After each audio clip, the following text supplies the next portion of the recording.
नमस्कार, games of गद्दी में आप सभी का स्वागत है। मैं हूं नीलू। तो उत्तर प्रदेश के मुख्यमंत्री योगी आदित्यनाथ के प्रतापगढ़ का दौरा किया और इस कार्यक्रम के दौरान उन्होंने सियासी पार्टियों पर जोरदार हमला बोला है। उन्होंने कहा कि पहले की सरकारों ने जिस तरह से काम किया उससे जनता का नुकसान होता था, लेकिन हमारी सरकार अब उसकी भरपाई कार्रवाई के साथ कर रही है और जनता के हित में काम कर रही है। माता की, भारत माता की।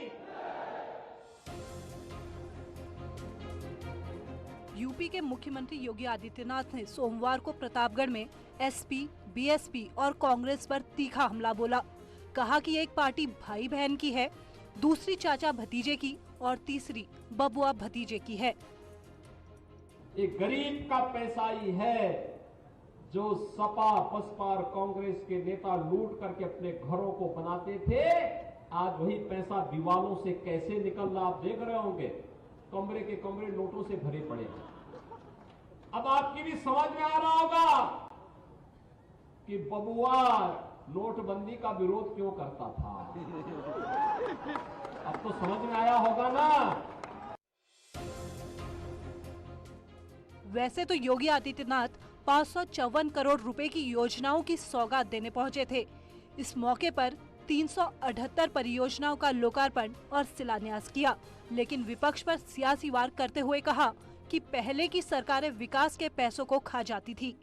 554 करोड़ रुपए आज यहाँ विकास पे खर्च हो रहे हैं। यह जो पैसा खर्च हुआ है 5 वर्ष पहले, भाइयों बहनों, ये पैसा विकास पे खर्च नहीं होता था, ऐसे ही दलालों के हाथों में चला जाता था और फिर वो दीवालों में चुन लिया जाता था और वक्त आने फिर निकालते थे। आज इनकम टैक्स जब उस पैसे को निकाल रहा है तो गरीब का पैसा वापस गरीब के घर बनाने में खर्च होगा। योगी आदित्यनाथ ने पिछली सरकारों के कार्यकाल में होने वाले विकास कार्यों पर भी चुटकी ली। उन्होंने आरोप लगाया कि पहले की सरकारें शिलान्यास करती थी लेकिन काम पूरा नहीं करती थी।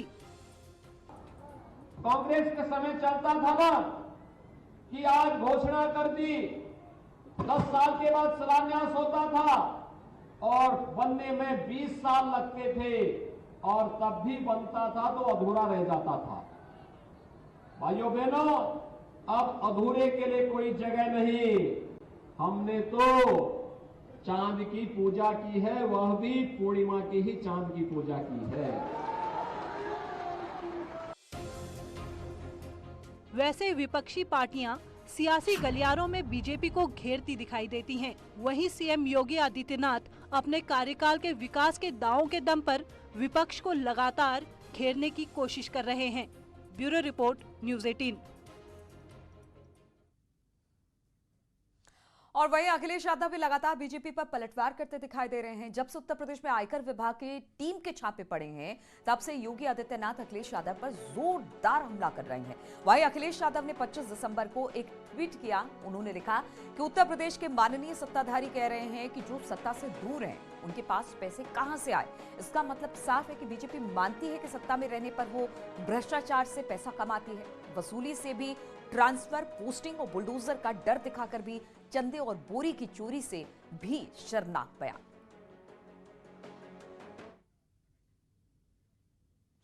और उत्तर प्रदेश भारतीय जनता पार्टी से जुड़े ब्राह्मण नेताओं ने पार्टी अध्यक्ष जेपी नड्डा से सोमवार को मुलाकात की। हम आपको बता दें कि इससे एक दिन पहले नेताओं ने राज्य में इस समुदाय के मतों को अपने पक्ष में करने के लिए विचार विमर्श किया। उत्तर प्रदेश से अगले साल के शुरू में विधानसभा चुनाव होने हैं। नड्डा के साथ हुई बैठक में इस समुदाय संबंधी कई मुद्दों पर विस्तार से चर्चा की गई। इससे पहले उत्तर प्रदेश के बीजेपी के 12 से ज्यादा ब्राह्मण नेताओं ने समुदाय के सदस्यों तक पहुंचने की रणनीति बनाने के लिए राज्य में पार्टी के चुनाव प्रभारी व केंद्रीय मंत्री धर्मेंद्र प्रधान के आवास पर रविवार को एक बैठक की। इस बैठक में 2022 चुनाव को लेकर चर्चा हुई। ब्राह्मण वोटरों को साधने की रणनीति पर भी इस पर चर्चा की गई। उत्तर प्रदेश में हम किस तरह चुनाव जीते, इस विषय पर राष्ट्रीय अध्यक्ष जी ने चर्चा की है और वरिष्ठ नेता लोग रहे, पार्टी के शिव प्रताप शुक्ला जी और ब्रजेश पाठक जी, सभी लोग रहे। सभी ने अपनी राय दी। पिछले बार से भी बेहतर रिजल्ट इस बार हमारे होंगे, इस विषय पर चिंता हुई। देखिए, सबकी राय भी नहीं, कुछ मांगे भी दी गई हैं कि क्या क्या और किया जा सकता है। ऐसा एक मांग पत्र भी दिया गया है। तो सभी लोग मिलकर दोबारा से हमारी भारतीय जनता पार्टी नीति सरकार, मोदी जी के नेतृत्व में योगी जी का सुशासन और इन सब को लेते हुए दोबारा से हमारी सरकार बनेगी, इसमें कोई दो राय नहीं। और उत्तर प्रदेश 2022 विधानसभा चुनाव में ब्राह्मण वोट बैंक को मजबूत करने के लिए बीजेपी ने ब्राह्मण नेताओं के साथ खास रणनीति बनाई है। उत्तर प्रदेश चुनाव में ब्राह्मणों को साधने के लिए बीजेपी एक कमेटी भी बनाई है, जिसका पूरा जिम्मा पूर्वांचल से आने वाले ब्राह्मण नेताओं शिव प्रताप शुक्ल को सौंपी गई है। इसके अलावा कमेटी के अभिजात मिश्रा, ब्रिजेश पाठक, अशोक वाजपेयी और अजय मिश्रा और तेनी को भी इसमें शामिल किया गया है। और इस बैठक से पहले एक और बैठक हुई। इस बैठक में उत्तर प्रदेश के ब्राह्मण नेता शामिल हुए।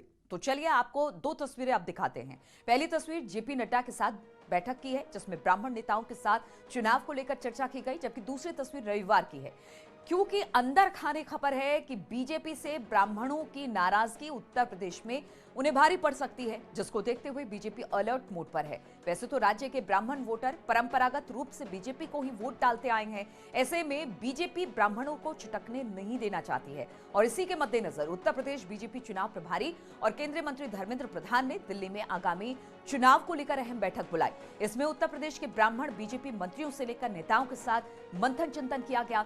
इस बात पर चर्चा हुई कि कैसे ब्राह्मणों को अपने पाले में खड़ा रखा जाए। और वहीं दिल्ली में जेपी नड्डा के साथ हुई बैठक में पहले दिल्ली में ही धर्मेंद्र प्रधान ने बैठक की थी, और इस बैठक की तस्वीर को देखिए और समझिए कि बीजेपी किन नेताओं पर फोकस कर रही है ताकि ब्राह्मणों को साधा जा सके। इस बैठक में डिप्टी सीएम दिनेश शर्मा, उत्तर प्रदेश सरकार में मंत्री जितिन प्रसाद, बीजेपी नेता रीता बहुगुणा जोशी, उत्तर प्रदेश सरकार में मंत्री ब्रिजेश पाठक, उत्तर प्रदेश सरकार में ऊर्जा मंत्री श्रीकांत शर्मा, बेसिक शिक्षा मंत्री सतीश द्विवेदी, बीजेपी नेता लक्ष्मीकांत वाजपेयी, बीजेपी नेता रमापति त्रिपाठी, ग्राम्य विकास राज्य मंत्री आनंद स्वरूप शुक्ला और बीजेपी नेता हरिद्वार दुबे इसमें शामिल हैं।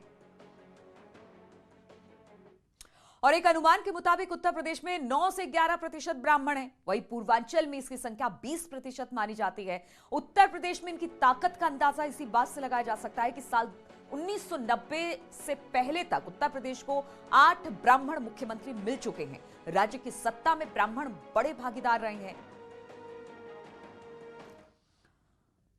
और मध्य प्रदेश के पूर्व मुख्यमंत्री और कांग्रेस के सीनियर नेता दिग्विजय सिंह का एक बयान सामने आया। उनका कहना है कि जींस पहनने वाली और मोबाइल इस्तेमाल करने वाली लड़कियां नहीं, बल्कि 40-50 साल की महिलाएं ही प्रधानमंत्री मोदी से प्रभावित है।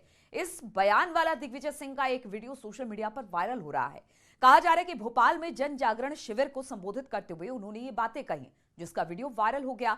दरअसल दिग्विजय सिंह बता रहे हैं कि किस उम्र की महिलाएं प्रधानमंत्री नरेंद्र मोदी से प्रभावित हैं और कौन से कपड़े पहनने वाली लड़कियां प्रधानमंत्री मोदी से प्रभावित नहीं हैं।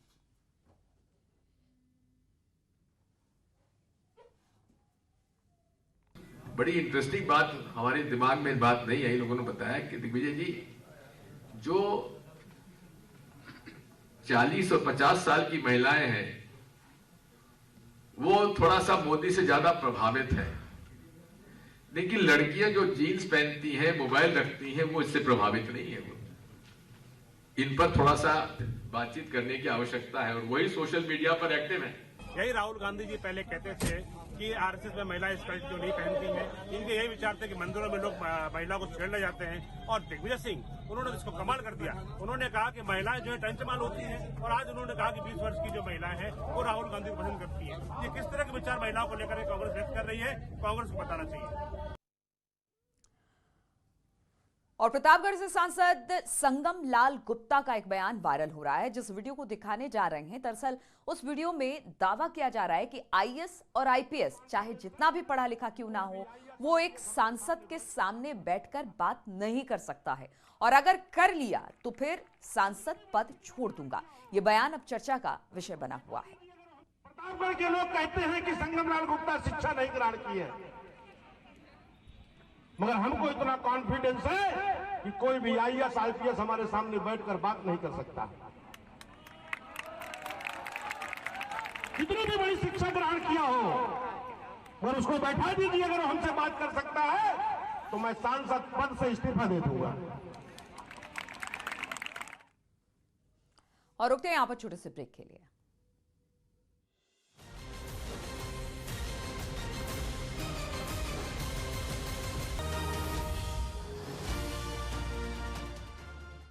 और विश्व की सबसे सुंदर जगहों में एक है औली, जहां की बर्फबारी होने के बाद नजारा काफी सुंदर हो जाता है। ऐसे में पर्यटकों के लिए औली किसी स्वर्ग से कम नहीं। बर्फबारी के बीच औली का खूबसूरत नजारा किसी जन्नत से कम नहीं है, जिसका दीदार करने के लिए पर्यटक खींचे चले आ रहे हैं। बर्फबारी ने यहाँ के नजारों में चार चांद लगा दिए हैं। हर ओर सफेद चादर ही दिखाई पड़ रही है। यहाँ तक कि पेड़ भी बर्फ से लदे हुए हैं। दिसंबर के अंतिम हफ्ते में हुई बर्फबारी के बाद होटल फुल हैं। औली तो बहुत ही खूबसूरत लगा। जब हम यहाँ पे आए थे स्टार्टिंग में हमें बिल्कुल भी बर्फ़ नहीं मिली थी, तो हमें लगा कि ये आना बर्बाद हो गया है बिल्कुल। बट जैसे जैसे शाम हुई है उसके बाद जो स्नोफॉल स्टार्ट हुआ है उसके बाद तो यहाँ के नज़ारे एकदम जन्नत की तरह था। GMVN से लेकर निजी होटल तक नए साल तक बुक हो चुके हैं। पर्यटकों की बढ़ती भीड़ से स्थानीय कारोबारी भी खुश हैं। इनके जितने भी यूनिट हैं जोशीमठ में और औली में 3 यूनिट हैं और ऑनलाइन सभी पैक हैं अभी। और अब बर्फबारी भी हो गई है तो टूरिस्टों की संख्या में अब बढ़ोतरी होगी। देखिए औली जो है बर्फ़ के लिए बहुत ही फेमस है, तो औली में इस बार जो ये बर्फ़बारी हुई बहुत अच्छी बर्फ़बारी हो रही है। हालांकि कम है पर बहुत अच्छी बर्फ़बारी है टूरिस्टों के लिए, और इससे हमारा जो लोकल लोगों की दुकानें या कारोबारियाँ हैं उनका अच्छा काम चल रहा है। इस बर्फ़ से लोग खूब सारे पर्यटन आ रहे हैं यहाँ पे जो देखने आ रहे हैं बर्फ़ को। अगर आप भी बर्फबारी के बीच औली के नैसर्गिक सौंदर्य के दीदार करना चाहते हैं तो चले आइए, क्योंकि नए साल के जश्न के लिए यहाँ के नज़ारे और भी खूबसूरत हो जाते हैं। न्यूज़ 18 के लिए औली से नितिन सेमवाल की रिपोर्ट। और कई बार बच्चे ऐसे काम करते हैं जिनकी कल्पना बड़े भी नहीं कर सकते। बच्चे आज ऐसा कर रहे हैं जो पूरे समाज के विकास में मील का पत्थर साबित होता है। नेटवर्क 18 अपने कैंपेन बायजूस यंग जीनियस का सीजन 2 आपके लिए लेकर आया है, जिसमें हम देश के कोने कोने से विलक्षण प्रतिभाशाली बच्चों को खोज कर क्रम जारी रखते हुए कुछ ऐसे अद्भुत बच्चों को आपसे मिलवा रहे हैं जिनमें देश का भविष्य बदलने की क्षमता है। ऐसे ही एक बच्चे वेरुष्का से आज हम आपको मिलवाने जा रहे हैं।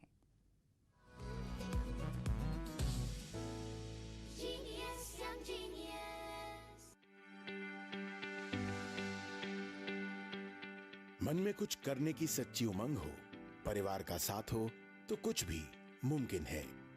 यही साबित कर रही हैं 12 साल की वेरुष्का के शाह। अंतर्राष्ट्रीय पुरस्कार जीतने वाली गोल्फर वेरुष्का का परिवार गुजरात की राजधानी गांधीनगर में रहता है। वेरुष्का गोल्फ में भारत का प्रतिनिधित्व करना चाहती हैं। वेरुष्का को अमेरिका से गोल्फ टूर्नामेंट के लिए 2020-21 में 9 बार बुलाया गया, लेकिन कोविड-19 महामारी के चलते वो जा नहीं सकी। गोल्फ के साथ साथ वेरुष्का पढ़ाई का भी पूरा ध्यान रखती हैं।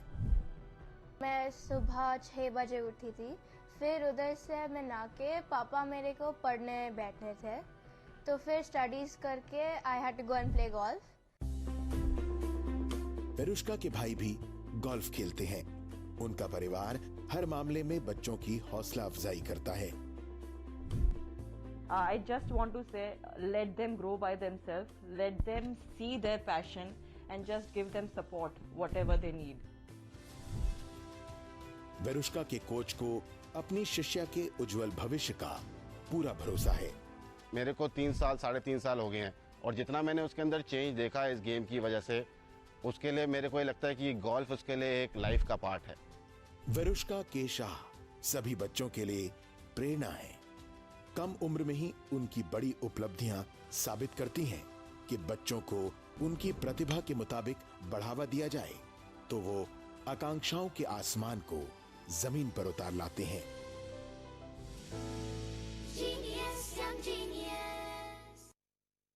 तो इसी के साथ इस बुलेटिन में फिलहाल इतना ही।